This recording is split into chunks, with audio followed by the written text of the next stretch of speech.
Uma boa noite de sábado para você. Durante essa semana tivemos entrevistas impactantes de pessoas que já passaram pela Globo falando sobre a crise das novelas. Numa semana em que a gente teve também dificuldades em novelas como Mania de Você, que tem tido muita dificuldade de ser o produto mais assistido do dia na Globo, estando no horário nobre, estando ali em diversos momentos importantes e historicamente ocupados por esse produto de dramaturgia da Globo. Vale lembrar que isso vem na esteira dos acontecimentos do anúncio de Vale Tudo, por exemplo, como nova novela das 8 e das 9, aliás, e tudo isso que a gente tem falado sobre as dificuldades que a Globo tem conseguido, tem tido para se conectar com o seu público tradicional de novelas, que tem sido algo cada vez mais recorrente.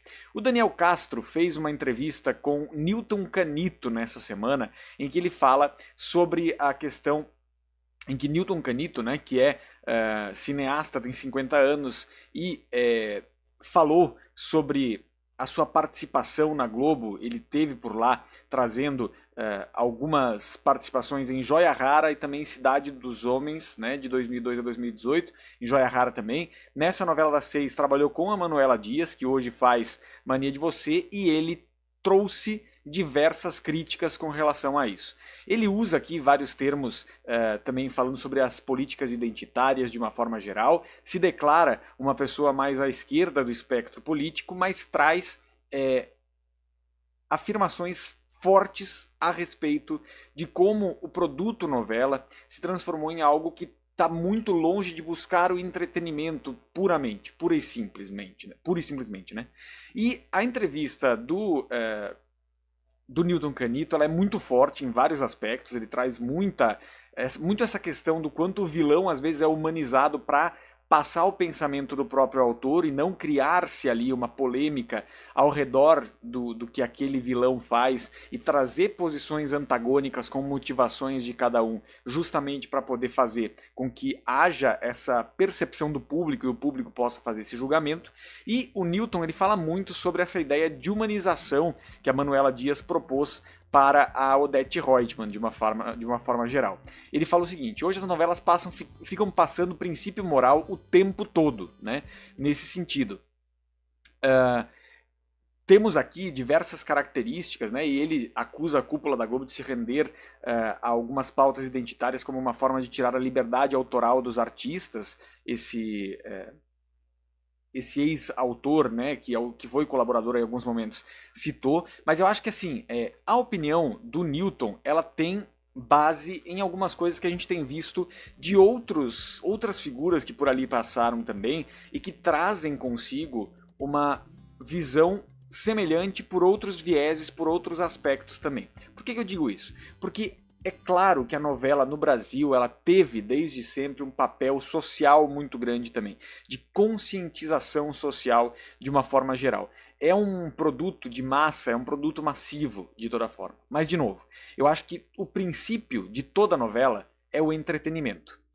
O início, a questão central de toda a novela é o entretenimento, é uma história envolvente. Isso desde os anos 60 na Globo, ou 50 na Tupi, na Excelsior, enfim.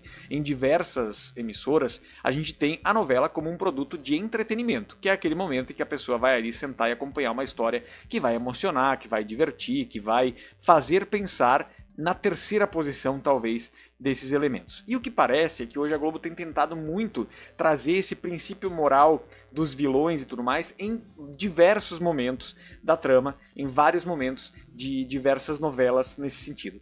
Silvio de Abreu traz também um elemento muito forte na análise dele na entrevista à Folha de São Paulo, falando a respeito de como ele consertou, por exemplo, o Outro Lado do Paraíso, em detrimento de Mania de Você, que ele elogia o João Emanuel Carneiro, mas fala a respeito da rapidez em que os personagens ali passaram a fazer determinadas coisas, ou a alternância de vontades desses personagens, que parece para ele que não ficaram muito claras para o público nesse sentido. E nisso eu acho que vai aqui a opinião do Newton Canito, junto com o glorioso Silvio de Abreu também, falando a respeito de trazer a transgressão também como algo importante. Então, O Newton Canito fala na entrevista ao Daniel Castro o seguinte: em seu auge, a Globo trazia gente boa de fora e tinha coragem de inovar e botar autores polêmicos e transgressores. Janete Claire, Dias Gomes, Aguinaldo Silva, Gilberto Braga, todos eram autores transgressores, pessoas que tinham coragem.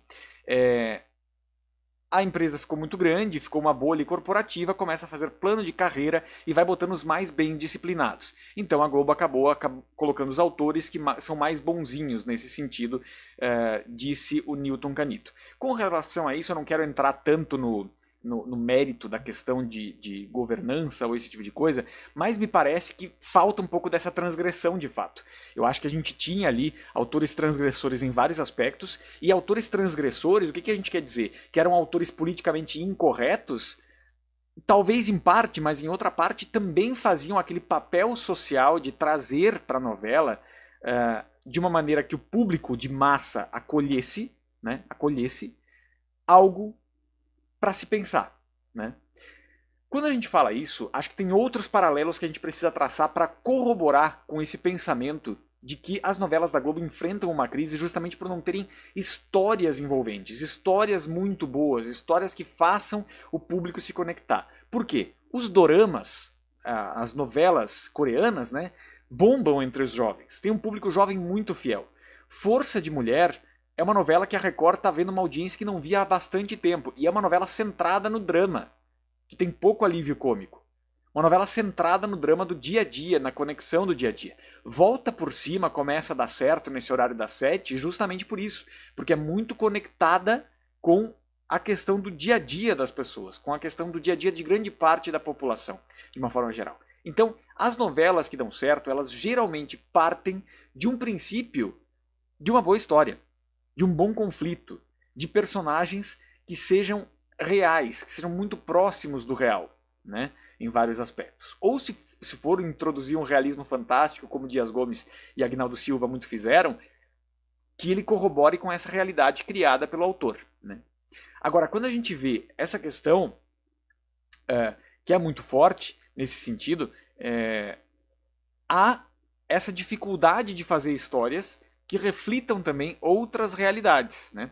Aqui com relação a Vale Tudo especificamente, o Newton Canito fala o seguinte: o Daniel Castro pergunta: como você recebeu as declarações de Manuela Dias, que está adaptando Vale Tudo, de que não é legal falar mal do Brasil nos dias atuais? Ele responde o seguinte, abre aspas para Newton Canito: tenho a impressão de que as pessoas estão numa bolha tão grande que perderam um pouco a noção. Eu já vi que vai ter em Vale Tudo os temas atuais. As adaptações de novelas sempre trazem temas atuais. Não é esse o problema. As pessoas às vezes criticam isso, mas isso não é o problema. Esse não é o problema. O problema principal é que Odete Roitman não pode falar mal do Brasil porque estamos em outro momento. De que outro momento você está falando, né? Então ele traz um pouco disso, dessa dificuldade, né? A gente tem aqui outro ponto que ele traz muito forte da entrevista da Manuela Dias. Outro exemplo é a Heleninha, que não pode ser bêbada porque hoje não dá para rir de bêbado. A relação que a gente tinha com a Heleninha em Vale Tudo, Renata Sorrah, era uma relação de tragicomédia, de amor e ódio. Às vezes você podia até se divertir com aquele sofrimento, mas logo depois você se conscientizava e você se sentia parte. Aquilo gerou um grande debate sobre alcoolismo na época, justamente por ter a coragem de representar até o fim a situação. O que predomina agora é um bom tom, né, ele traz aqui, que fica sempre tirando o extremo de mau gosto. Então é aquela coisa do bom gosto de não chocar ninguém. Isso tudo perde audiência. E aí, a televisão é para chocar, é para fazer escândalo. E eu acho que é isso. E ele continua, o Newton. O problema da audiência das novelas não é a internet. Não é por causa da internet que as pessoas não assistem. É porque não provoca escândalo nenhum, porque toda novela é pautada em consensos. O telespectador já sabe desde o começo quem é bom e quem é mal, e isso não incomoda ninguém. Assim como os autores são bem comportados, a dramaturgia é bem comportada. Antigamente, se a pessoa errava, as pessoas trocavam. Agora não, erra e continua no cargo. Então ele traz isso, né? Nesses elementos. Acho que tem alguns pontos da entrevista que eu tenho, as minhas discordâncias ali com o Newton com relação a algumas maneiras com que ele coloca algumas questões, mas eu acho que o ponto central é esse. Novela sempre foi alvo de crítica. A vida inteira, né? A gente tem várias décadas que demonizaram as novelas e tal, mas as pessoas assistiam muito. Por quê? Porque esse choque, ele trazia muito esse choque de realidade. Eu acho que, de novo, um exemplo de que essas pautas, que as pautas importantes de avanço social não são o problema de ser inseridas nas novelas e a causa da rejeição, é que a gente tem diversas novelas que abordaram diversos temas nesse sentido. Em várias décadas, Gilberto Braga fez muito isso, Manuel Carlos fez muito isso, tanta gente fez muito isso, e conseguiu conscientizar as pessoas a partir de determinados pontos. A Santana, de Mulheres Apaixonadas, por exemplo, tinha seus momentos cômicos, mas você sabia que ela estava doente, né? A Mel, de O Clone, também ficava muito claro. O próprio Lobato, que era o Osmar Prado, fazia isso de uma forma magistral, né? Trazendo essa questão do alcoolismo, de uma forma geral. Em A Força do Querer, a gente teve, por exemplo, a personagem da Lília Cabral, que era viciada em jogo, então tinha ali uma tensão permanente até o final, e era uma questão chocante, era uma coisa chocante ali. Então a maneira com que se desenrola a história, ela é muito mais importante, para mim, né, nesse momento, ela importa muito mais do que a questão de quais questões vão ser colocadas ali dentro, né? De quais questões vão ser colocadas ali dentro. Então, eu acho que a questão central aqui é como abordar os assuntos, é como colocar assuntos importantíssimos para o nosso progresso social dentro de uma narrativa que interesse, pensando primeiro no aspecto entreter e prender a atenção para depois fazer esse desdobramento. Então, o Silvio de Abreu, na entrevista dele, também falou sobre o fato de que ele é contra remakes, porque ele acha que, além de ser uma conjuntura da época, é uma conjuntura dos autores que fizeram naquela época, da cabeça do autor naquele momento, e ele fala isso com o conhecimento de causa de quem foi a própria pessoa que readaptou Guerra dos Sexos e deu muito errado no horário das 7 ali nos anos 2010, né? Ele fala que o Silvio de Abreu fala que a teledramaturgia está numa fase conturbada, né? Que tem uma questão muito forte de falta de ousadia, ele fala muito disso, Silvio de Abreu também, e que é difícil entender o que tem que fazer agora. Por isso que eu tenho muita curiosidade de saber como é que vai ser o retorno do Agnaldo Silva em 2026. Porque eu acho que ali a gente vai ter uma prova muito cabal de o que pode acontecer ali, né? Eu acho que a gente vai ter uma prova cabal do tipo assim, ó, não adianta mais, o produto está fadado a ter uma audiência mais nichada, né? Ou a gente vai ter algo diferente. A questão é que nós temos uma crise que está posta, uma crise que é evidente, né? Então vamos ver o que vem pela frente. Segue legalzinho na programação da Rede Gás.